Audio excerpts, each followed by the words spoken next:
We would love to know some of the stories uh, that pertain to your why. Absolutely. So kind of the why behind the why for me. Do you want to maybe pick which area you want me to go into here? I know we discussed a couple different things on the last show that I was on with you. Mhm. So feel free to lead the way in terms of what you'd like me to start with. Um, so, your why of what you do now and Okay. what you represent now by your vision, I think that would be a good start. Perfect. Yeah, to dive into that, Harry, I would say, and I mean, and back to what I said on the last podcast when I was here with you, I love your model of the show with what your vision is, right? You're all about being a pro at your vision. And I think that for me personally, and this kind of is tapping into this a little bit deeper than what we went into last week, was when I think it would have been around 2020, end of 2021 is when I started the Amante Talks events. Those were the larger events, and kind of the seed that was planted in that. I was at another entrepreneurs event in Kelowna, large scale one, and I was just so inspired by the impact that was created. And that was like the seed planted. I left and I was like, I want to do one of these. But what kind of filtered beyond that was I think oftentimes in life there's not, at least in the community we're in, there's incredibly talented entrepreneurs, philanthropists, people that are making exceptional impact. There's not enough of a stage sometimes for people just to be called up and say, hey, we want you to speak, share your impact. Obviously, oftentimes there's a huge price tag attached to it. I didn't want that. I just wanted to be able to really highlight and spotlight some incredible people doing incredible things and have their story be illuminated in that way. So that's kind of how that started. I really didn't know what the impact would look like. But what ended up happening, Harry, was when I started the first event, I think it was maybe, I didn't put the word out till about a week prior.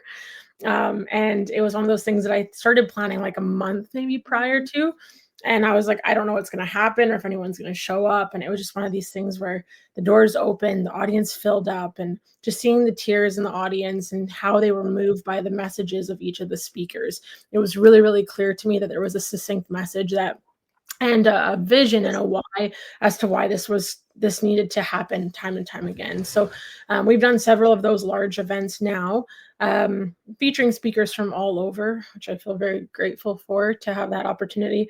But the smaller ones, which were the women's conferences, that's kind of, it would have been, I did my first large Amante Talks event the end of 2021, I guess it would have been. And then it would have been in 2022 when all of that kind of started in terms of, um, as a female personally, I think that in the entrepreneurial world or even just in the corporate world, I don't know how much of a support system a lot of female business women have in terms of just having a place where they can come together, uplift one another. And I personally wasn't seeing that culture in the town that or the city, I should say, that I was living in. So, Kelowna, if you're looking at 200,000 people, beautiful place. But I was like, there's not a lot of communities that are really genuinely uplifting one another for the incredible work that they're doing. So I started the first women's conference. It was a bit more of a small scale, 20 to 30 people. Same thing. I was like, I wonder if anyone's going to actually show up, even though they RSVP'd. Of course, everyone was there, highly engaged. There were so many tears shed, just beautiful, impactful moments, and actually some stories till this day that we still tell at our present women's conferences, just from the impact created. And I would say, Harry, one of my greatest, I don't want to say it's my why. I think for a long time, my why was because my brother had passed away in a car accident. I was born into the world after him, given the female version of his name. I very much for a long time had that be it was a very present why in my life. I think I structured a lot, maybe to a fault around that, as I was like, well, I wasn't even supposed to be here. I was born because he passed. How can I make every single moment on this earth as powerful and impactful as I can, making the world a better place, or even the people around me, having a good impact on them? Then, it's like that expression, having when you leave a room, what kind of impact are you leaving, right? Are we impacting them in a beautiful and positive way? Or are we demolishing everything around us? And so that was my why for a really long time. And I think that definitely filtered originally into why I did those events and why I started speaking. And really, I mean, I didn't really have a choice in that. I just started getting asked to speak at events, and that started to build and build. with that consistency or that momentum, I should say. But I think what ended up really happening was my why shifted away from my brother died. I'm here. I have to make the most of this, and I want to impact people in such a beautiful way that he did.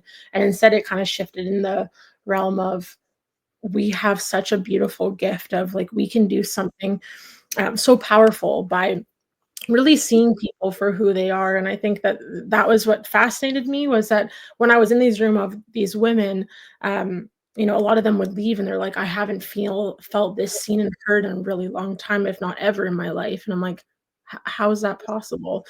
And it's just, I think that is the world that we live in. Like we were talking before, there's a lot of comparison, there's a lot of self-doubt, self-criticism.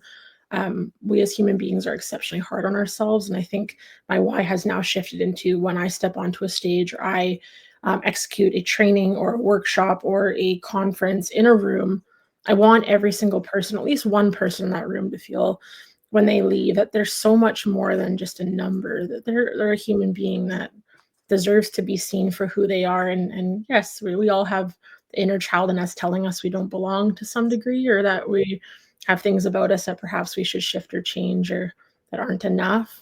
But when we're able to plant those seeds in those human beings to let them know that that's not the case and there's so much more than what we think, perceive ourselves to be, I think that we leave a really beautiful gift around us in the process. Thank you for sharing that, Francesca. You're welcome.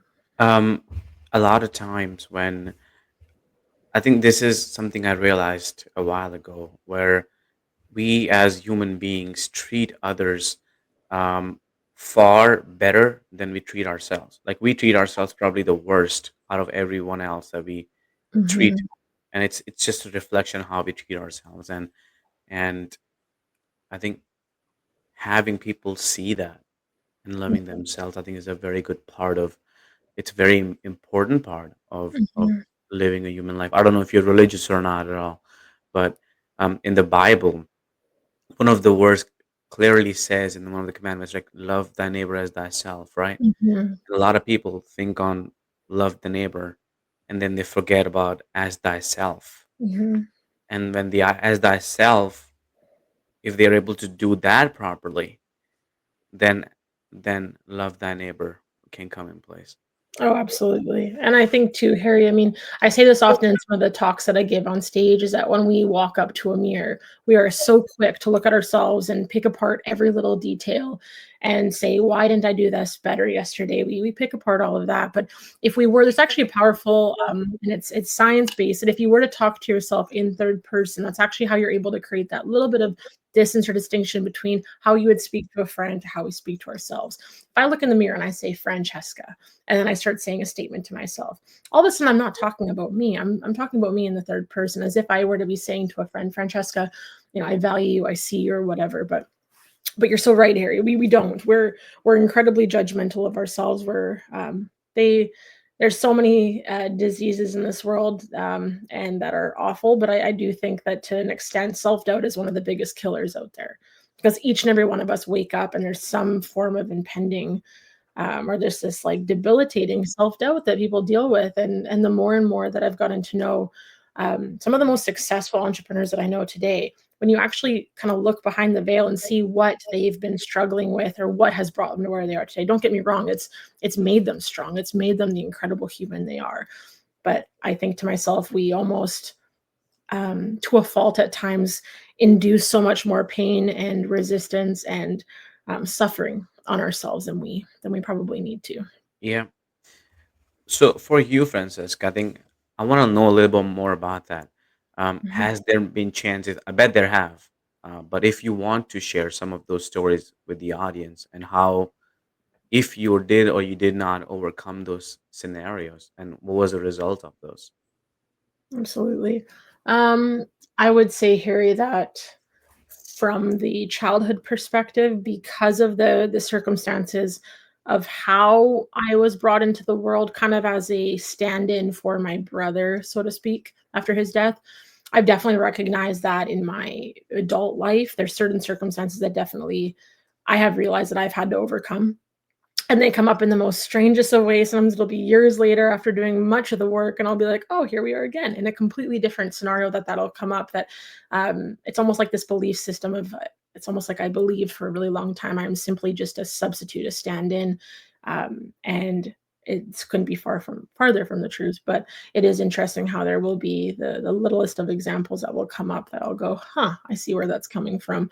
And I think one of the most beautiful things that we can do, I was actually having this conversation earlier this morning with somebody, that often we can do so much intellectual work on, deepening our understanding of ourselves and the people around us, and really do it on more of a logical level. But sometimes the most beautiful healing is going back to our past and looking at what were the things that shaped us when when we were young children, and really understanding what parts of ourselves we need to go back, speak to, and say, hey, whether it's going back to that version of ourselves and sitting with the feeling that's coming up of maybe not belonging, maybe it was feeling, I mean, I talk to so many men and they're like, I felt like a failure my whole life. And you look at the patterns that they run in their behavior and how they challenge certain people in their adult life, that's the 6-year-old little boy in them never feeling like they were actually worthy of that praise from their parents. And I think this is something so incredible. It's an opportunity for our own growth, but the work's definitely not easy and it takes time. But that, I would say, that would be one of the things for me that I have overcome over the years, is really healing that those parts of the journey. And what was the result of that overcoming? Oh, I mean, there's many different things that's shaped into, Harry. I would say um, I recognize now there's certain aspects of my path that I'm like, "Oh, if only I didn't have to go through that." But I look now and I go, the people that gravitate towards me, whether it's in coaching or whether it was all the years that um, that I was in, how would you call it? All the years that I was, like, I mean, I competitive figure skated. There's so many different aspects of my journey, but it's just really interesting getting to reflect back now and understanding, um, all these times that I've stepped on a stage or been asked to speak on a stage when I'm just like, I'm not the person. Like, trust me, I'll disappoint you. I'm not the person that you're looking for. This is before I even did public speaking. And I recognize now, in whether it was my years in real estate, it would be the most randomest of circumstances. Someone would enter into my path and I'd be helping them sell a house, but it was so much more than their house being sold. I helped them through a divorce. I helped them through all these tough times, grief, loss, death.